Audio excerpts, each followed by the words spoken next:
Howdy guys, IR Scoop here, back at it again. Figured coming at you with a Kaalia deck tech. I saw like 2, 3, maybe 4 people asking for Kaalia, so I figured I'd at least come out with Kaalia first. I will eventually get around to, seems like, doing a deck tech of all the commander decks I have, but Kaalia seems to be the first one up. Just a quick little announcement before I get into this deck tech is I plan on making a video probably eventually for explaining the Commander format and just the basics of Commander, teaching people how to play Commander, because I've seen a couple people watching the channel that are interested in Commander and want to learn Commander, and Commander is like the most casual, friendly format. So figured that why not? Absolutely. And one more thing real quick, please come out, check the description, join us on Twitch. We stream our live gameplay of me and my buddies, technically Skype dueling, but not Skype.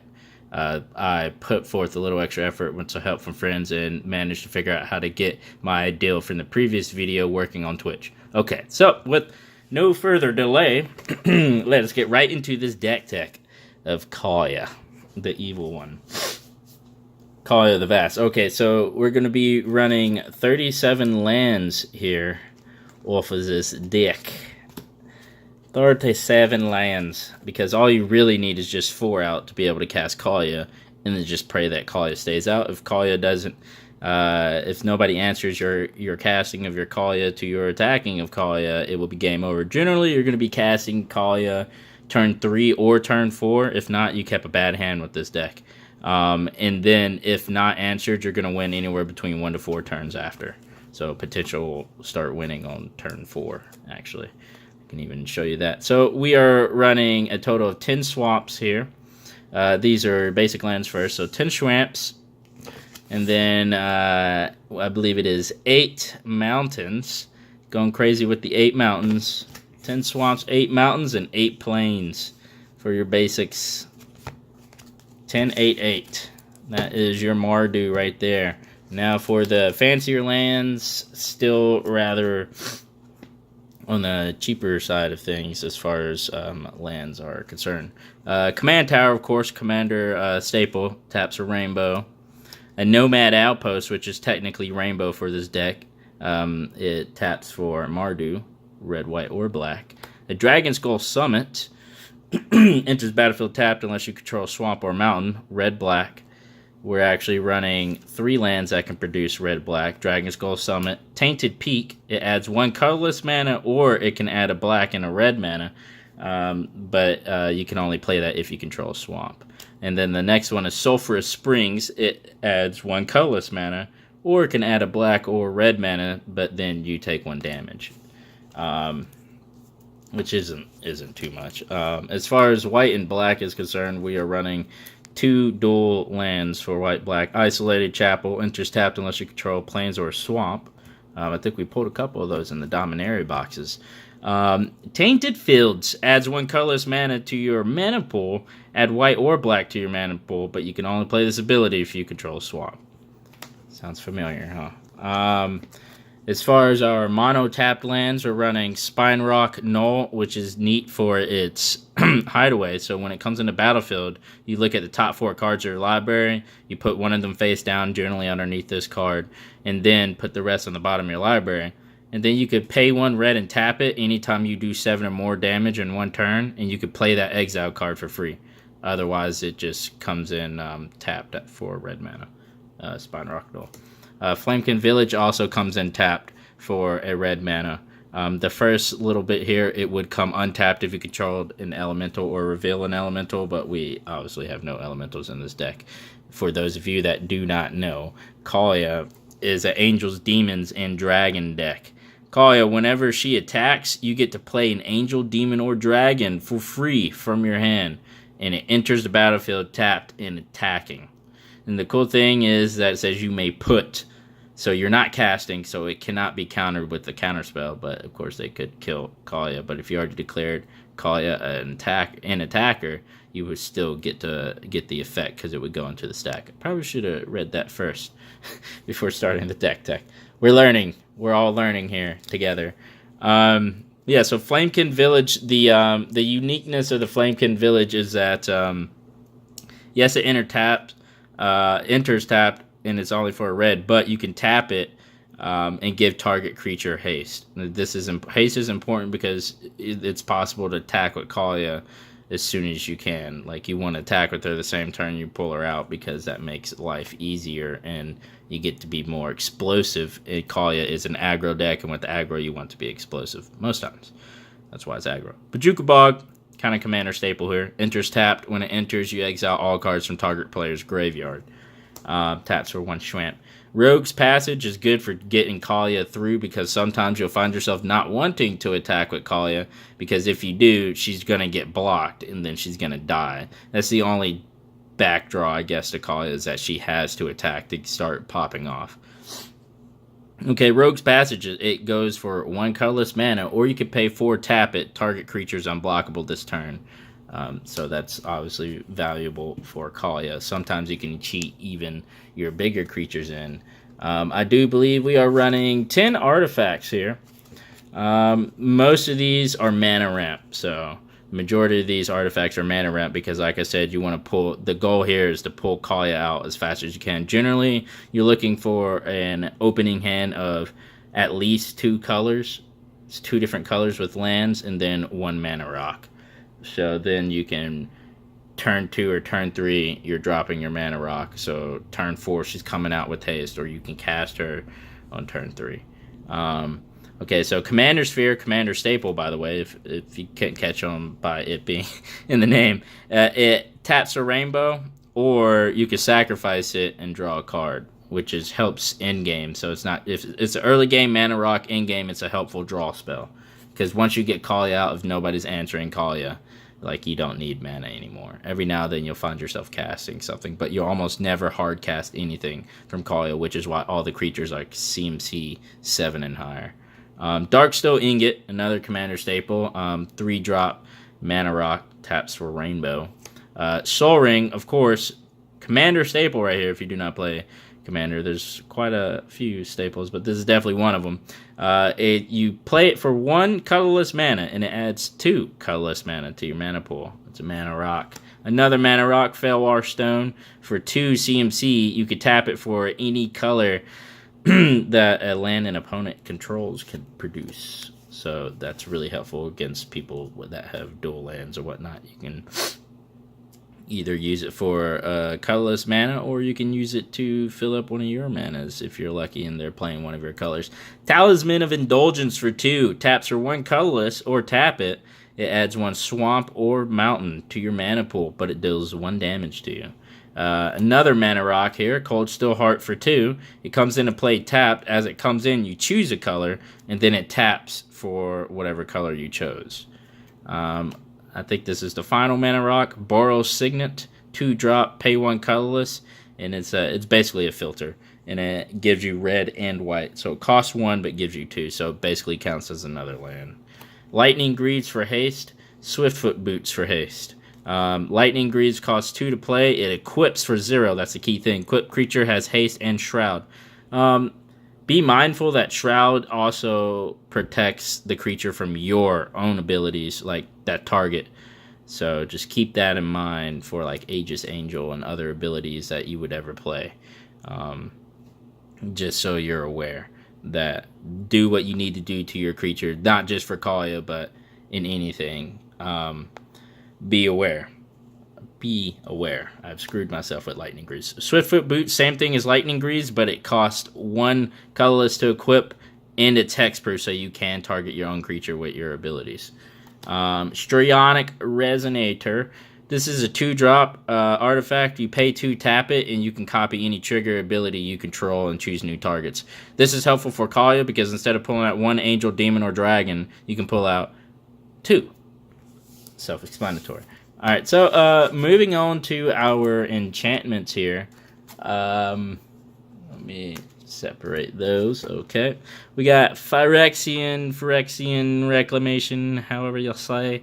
1-drop for Swamp. Pay 1 black, 1 colorless. Pay 2 life. Return target creature from your graveyard to your hand. It's important to have the graveyard play with Kaalia because commander attacks, like, remember, we're not really big on mana. We're just trying to get to that 4 mana to cast our commander and then be like, all right, we're good. So it's helpful sometimes because commander attacks can beat you down. So you can. This is an option to let her go to the graveyard and get her back in your hand and cast her for the normal thing. Animate Dead, another graveyard spell. Take target creature from any graveyard, put it directly into play under your control with the -1/-0. Treat this creature as though it were just summoned, so it would have summoning sickness. If Animate Dead is removed, bury the creature in its owner's graveyard. So if they get rid of that enchantment, the creature dies as well. Legion's Initiative. This is a good card. It doubles up for Mardu, and it can also act as protection from board wipes.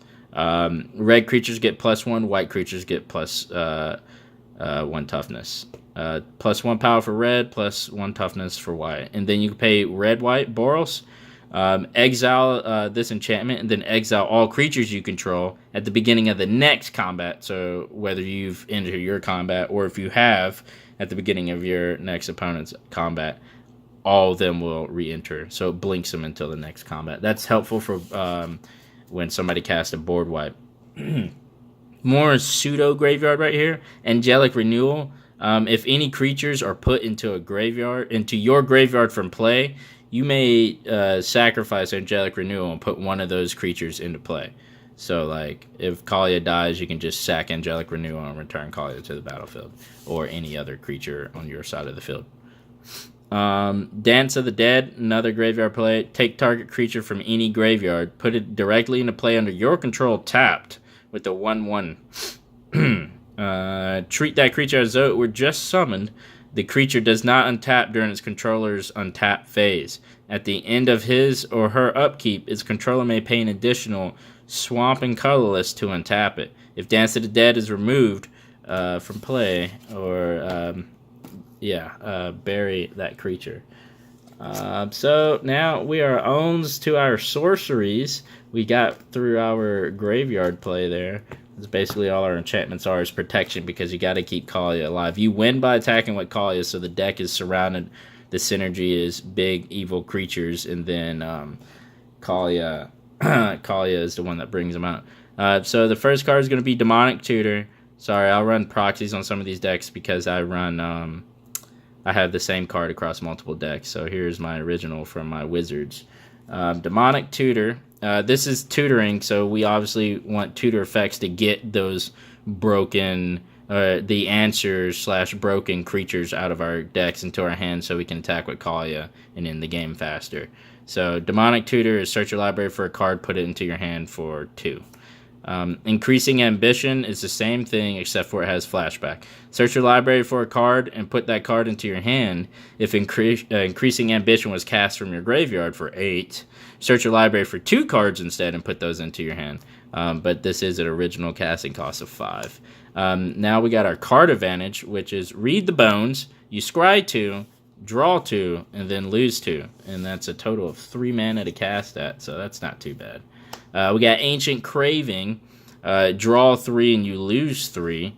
And then we have an Ambition's Cost, draw 3 and lose 3 again. Same thing as Ancient Craving, just a different name, so it's playable. Merciless Eviction for 6. Sorry. Merciless Eviction for 6. This is great. Great card right here. Exile... Pick one. Either exile all artifacts, all creatures, all enchantments, or all planeswalkers. Great removal here. So we're going more into a removal package now. So Day of Judgment, sorcery speed removal, that is. Destroy all creatures. This is your 4-drop board wipe. Oh, very nice. Day of Judgment. Razzia's, that is Purification. Boros +4 colorless. Each player chooses 3 permanents he or she controls, then sacrifices the rest. This is really good. Kaalia can be evil by running things like this in Armageddon, where destroy all lands, because lands are permanent, so people have to choose 3 permanents. Generally what you're going to do with this, you're going to have Kaalia out, plus another creature or something like that, but you're going to pick Kaalia, obviously, and then whatever other creatures you have, or maybe mana. And then everybody else, if they have big boards, they're going to have to sack everything. Because Kaalia, once you have Kaalia out, you don't want anybody to have any mana. So that's why the land destruction It's considered okay, but you never really want to run land destruction, especially like Armageddon 4-drop destroy all lands, which you get yourself. But like I said, if Kaalia's out, you don't need land anymore.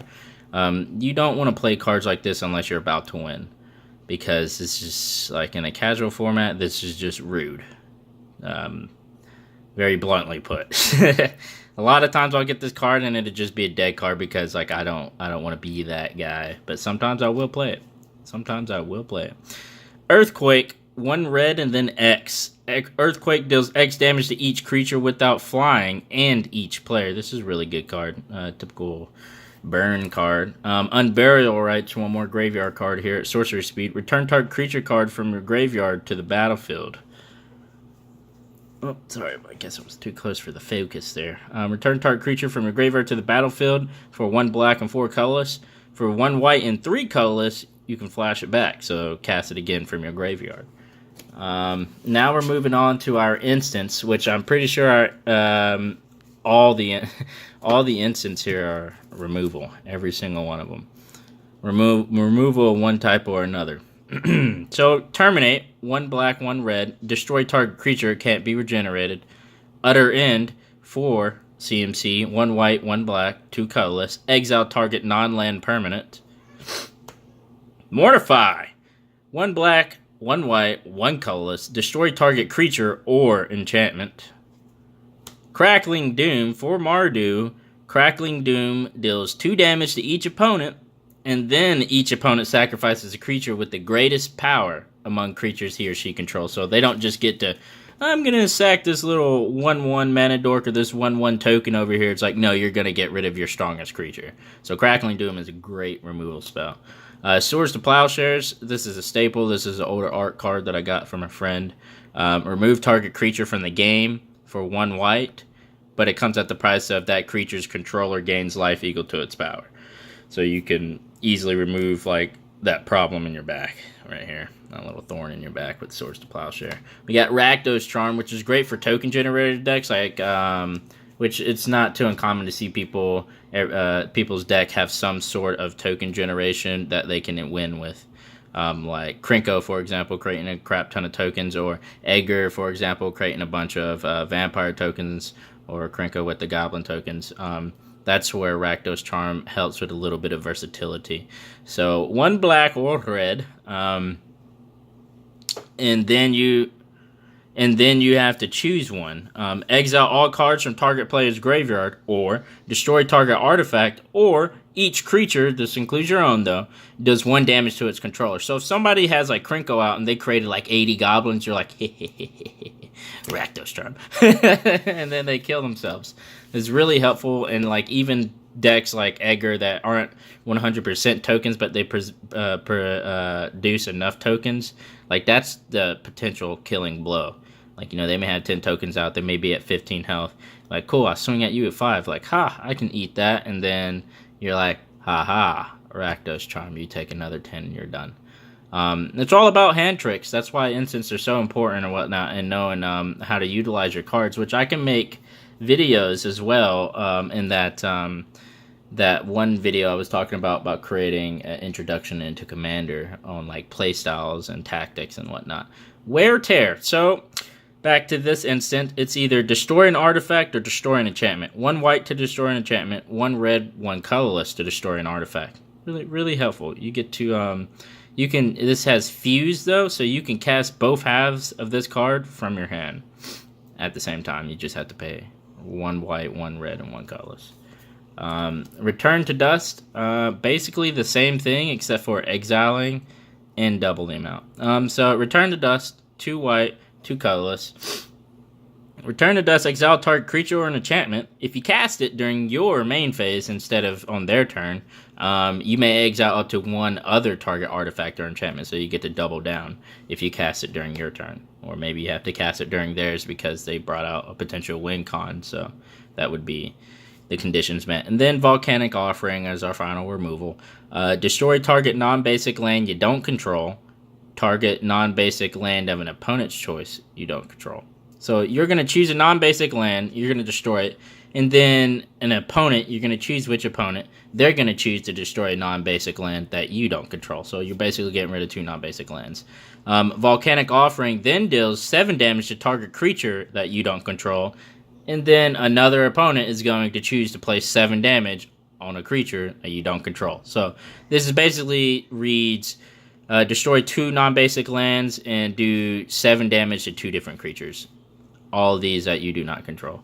So that's a nice little trickery, turn everybody against each other. Now with my Kaalia, I did favor angels, so I run 5 dragons, 7 demons, and then 15 angels. I love my angels, so my angel package is rather hefty.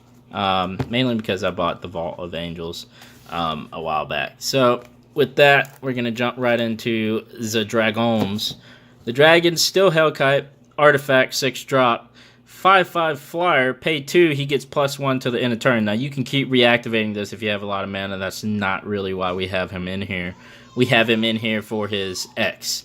Pay X, destroy each non-land permanent with CMC X whose controller was dealt combat damage.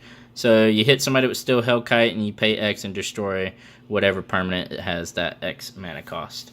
Utvara Hellkite, this is just a dragon, why not? It creates another dragon whenever a dragon you control attacks. Utvara Hellkite, or however you say that. Flying 6/6. Whenever a dragon you control attacks, put a 6/6 red dragon creature token with flying onto the battlefield. So as soon as you pull Utvara out with Kaalia, is boom, tapped and attacking, you're going to create another 6/6 anyway because of his own effect. So you're getting 2 for 1 there. Hellkite Charger, 6 drop, flying in haste. So if you hard cast it, whenever Hellkite Charger attacks, this is important, you can pay 7. If you do, untap all attacking creatures, and after this phase, there's an additional combat. So if you had enough mana, you can just keep on swinging out. Possibly activate Kaalia twice. Dragon Mage, this is your hand refresher. You pull this out with Kaalia to refresh your hand if you're running low on cards, or maybe you don't have anything good in your hand. And it also, if you know your opponents have good stuff too, they're going to have to get rid of their hands. Whenever Dragon Mage does combat damage to a player, each player discards his or her hand and then draws 7 more cards. Hellkite Tyrant, 6 drop, Flample. Flying Trample, 6/5. Whenever it does combat damage to a player, you gain control of all that player's artifacts. At the beginning of your upkeep, if you control 20 or more artifacts, you win the game. There are mono-red artifact decks that run this. Runs like that Mycosynth or Mycosynth or whatever. Makes all permanents artifacts and additional to their types. And then they play Darksteel Forge, where all their artifacts are indestructible. And then they swing at Hellkite Tyrant, and they literally steal your entire board. And they probably win the game as well, because they'll reach that 20 cap. That's just another deck. That is obviously not this one. That's just there to help get rid of any annoying artifacts or whatnot. And why not? Variety is how you win in Commander, being prepared for anything. Sorry, I'm sick. Razaketh, the foul-blooded, Jesus. Another Flample, an 8/8 for 8.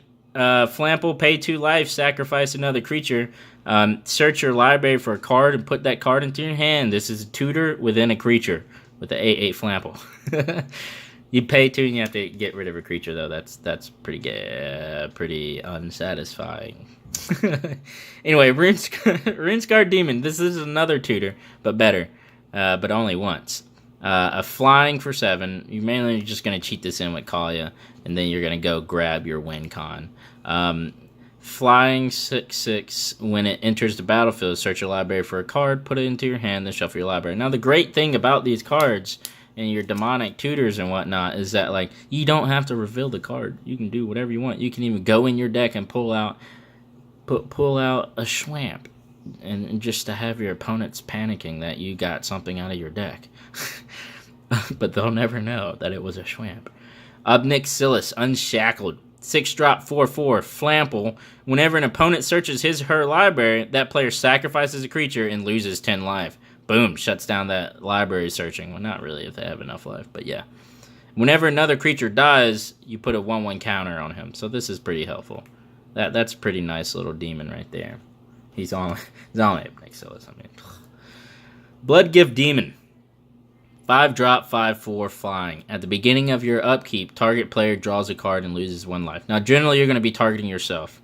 Newer players would be like, why would I want to pay 1 life to draw a card? But you will understand with time that card draws life, and at the price of 1 life, especially in Commander format where you start off at 40, 1 life is nothing for the value that could be behind that 1 card. So that is good. Master of Cruelties. Now, this is a very, very mean, evil cattle prodder right here. Master of Cruelties, 5 drop, 1/4. He has First Strike, so he would do his damage before everyone else most times. And then Death Touch. First Strike, Death Touch. Very deadly combo. That's why that 1 power is okay. But he can only attack alone. And whenever Master of Cruelties attacks a player and isn't blocked, that player's life total becomes 1. Master of Cruelties assigns no combat damage. So he doesn't do damage. It's just if he's not blocked, he reduces their life total to 1. Skip to the end of the video when I do the do like a couple little possible plays with Kaalia that you can have, like some of the main plays that's gonna win you the game right away. Master of Cruelties is an instant win if you pull him out with Kaalia and you're attacking somebody that doesn't have any creatures or they're tapped out and cannot block. I will explain how. Lord of the Void. This is a flying 7/7. When he deals combat damage to a player, you exile their top 7 cards, and then you could put a creature card from among them into play under your control. So you basically get to steal a creature off their top 7 cards. That speaks for itself. Why wouldn't you want to do that? We got Overseer the Dam. 7 drop, 5/5 flyer. When he enters the battlefield, you get to destroy a target creature. Whenever a non-token creature an opponent controls dies, create a tapped 2/2 black zombie creature token. See, this is our token generator. Remember, almost every deck runs some form of token generation. Not that the whole deck revolves around that, but we do have it. Alright, that's it with the demons. Let's get into the good stuff, the angels, and then after that, go through about 5 quick little plays with Kaalia. Maybe just the Master of Cultists. Angel of Serenity. 7 drop, 5/6. When she enters the battlefield, you may exile up to 3 other target creatures from the battlefield and/or creature cards from graveyards. So she's like spot removal. She comes in, you get to remove 3 creatures. When she leaves the battlefield, return the exiled cards to their owner's hand. So you could even exile a creature from your graveyard, and then whenever she leaves, you'll get it back to your hand. There's that. Gazelia, Blade of Gold Knight, she kind of speaks for herself if you don't know about her. She's a really evil lady. Gisela, however you say it, I'm not even going to read off CMCs. CMCs don't matter because we're pulling it out with Kaalia for free. She's a flying First Strike, 5/5. If a source would deal damage to an opponent or a permanent an opponent controls, it deals double damage. If a source would deal damage to you or a permanent you control, prevent half of it, round it up. So, like, you're doubling damage on everybody, you're preventing half damage to you. That's basically what Gazelia says. And that is extremely cruel. You will kill people in 2 turns with that. Avacyn, Angel of Hope. Flying, Vigilance, Indestructible. Other permanents you control have Indestructible. It's like, that speaks for itself right there. 8 drop, 8/8. Flying, Indestructible, and Vigilance. And then all other permanents you control are Indestructible as well. Alright, now we got Rhea Dawnbringer. 4/6. At the beginning of your upkeep, you may return target creature card from your graveyard to the battlefield. There's that graveyard play within our creatures again. Notice like the redundancy in the deck, that synergy, and that's very key with any successful deck is redundancy. We got a Karmic Guide of flying and protection from black. When she enters the battlefield, return target creature card from your graveyard to the battlefield. So that's helpful. That's more graveyard play there. We got an Angelic Skirmisher. At the beginning of each combat, you get to choose First Strike, Vigilance, or Lifelink. And then all creatures you control get that ability into the end of turn. So you have to choose one. Sorry, I'm trying to speed things up here. We got a Tariel, Reckoner of Souls here. Flying Vigilance. Choose a creature card at random from target opponent's graveyard. Put that card onto the battlefield under your control. That is his tapped ability. As crazy as it sounds. If they only have 1 creature, it's not going to be random at all. 4/7 flyer. I just kind of threw him in there because I had him. I didn't really know what to do next. Are all these from the Vault of Angel? Yes, they are. Okay, Ionis, Shield of Imria. This is the other really cruel card in this deck. Especially if you're playing against monocolors, but even if you're playing against someone like tricolors, like if you know their deck well enough, you know what color they're revolving mainly around. So yeah, flying 7/7 as Iona as the evil one enters the battlefield. You choose a color. Your opponents don't get to cast spells of the chosen color. So generally, I choose black to get rid of the majority of removal, depending on who I'm playing with. To keep my creatures alive a little longer. This is really helpful. Like I said, if you're going against a monocolor deck and you play this and you declare their color, it shuts down their entire deck, and they're generally like, hey, in response, I'm going to scoop. Crazy. Ironic? Punny? Okay. We got an Acroma, Angel of Fury here. She can't be countered. She is a flample with protection from white and from blue. 6/6. Pay 1 red. She gets +1/+0 until the end of the turn. You can activate that multiple times. She's also a morph, so you could play her face down if you're a morph type of player. Let me get this back. Okay. Now we got a Chroma, Angel of Wrath, flying, first strike, vigilance, trample, haste, protection, everything else underneath the sun. Protection from black and from red. 6/6. Speaks for itself. Just a nice little meat stick there of an angel. Resolute Archangel, is that? Yeah, I'm great with words. This one's just a great surprise. You thought you almost had me card. So flying, and when she enters the battlefield, if your life total is less than your starting life total, it becomes equal to your starting life total. So in Commander, this reads, if your life is less than 40, go back to 40. This is really helpful when somebody's like, oh, I'm about to kill you, and you finally started popping up. You're like, I'm going to pull out Resolute Archangel, and I'm going to restart. Aurelia, the War Leader, this is your double combat card right here.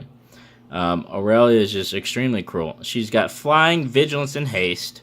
And then whenever she attacks for the first time each turn, untap all creatures you control. After this phase, there's an additional combat. So you get to attack with everything again, basically. Aegis Angel, 5/5 flyer. When she enters the battlefield, another target permanent gains indestructible for as long as you control Aegis Angel. This is what I was referring to earlier in the game. If you put Lightning Greaves onto Kaalia, she now has Shroud. You think you're being smart by bringing in Aegis Angel. And I'm not insulting you because I know this because I'm the one that's made this mistake. Actually, with this interaction, you have Lightning Greens on Kaalia, she has Shroud, you bring out your Aegis Angel or your Hardcaster, you try to give your Kaalia indestructible with Aegis Angel, but you cannot, no, because you gave Kaalia Shroud, and then you feel like a fool, and you're like, yeah, well, I'm just gonna give my Schwamp indestructible. But Aegis Angel's not indestructible herself, so it makes them target her with removal before they target your commander or whatever creature you're trying to save. This is a staple. This is my favorite. I love it. No, we're not a staple, but this is kind of like nostalgic for me. Baneslayer Angel, flying, first strike, lifelink, protection from demons and dragons. I think I have like a full playset of this Vault of Angel, Baneslayer Angel. I love her so much. Yeah, she's pretty much got everything in a 5/5. I think Lyra Dawnbringer is the new Baneslayer Angel, but for standard. She's so beautiful. Okay. Anyway, Admonition Angel, final card here. Admonition Angel, 6/6 flyer with landfall. Whenever a land enters the battlefield under your control, you may exile target non-land permanent other than Admonition. Okay, other than her. So that's non-land permanent, so every time you play land, you get to remove something from the game. Could be yours, could be someone else's. Whenever she leaves, you put all those cards back on the battlefield under their owner's control. So that's the only backdraw there. But that's obviously still extremely good. I'm just going to go over a couple interactions here. I've already went over them with while going through the video. The main interactions is going to be Kaalia with Runescar Demon to tutor out anything you want. Kaalia plus Iona to color lock somebody. Kaalia plus Master of Cruelties for instant win. Kaalia plus the Resolute Angel for instant restore your life back to 40. Kaalia with Aurelia for double down on Kaalia's abilities. Kaalia with Dragon Mage for hand refreshing. There's plenty more things. My job is going crazy. But, oh my. Kaalia with okay, so let me explain this interaction, then we'll wrap things up here. So you play Kaalia, and then whenever you attack with Kaalia, her ability activates to place a creature, angel, demon, or dragon from your hand onto the battlefield, tapped and attacking. So that gets around his ability. He can only attack alone. It gets around his ability because Kaalia cheated him out. Remember, in Magic, the cards make the rules. So you attack with Kaalia. You bring out your Master of Cruelties with Kaalia. If they have no blockers, what's going to happen here? Master of Cruelties has first strike. So he's going to go first. And he's not going to do any damage, but he's going to reduce their life to 1. Okay, so he connects first, reduces their life to 1. And then Kaalia comes behind him since he has first strike. Right after that, comes behind him with normal strike, hits them for 2, and that's instant game over because they are at 1 life.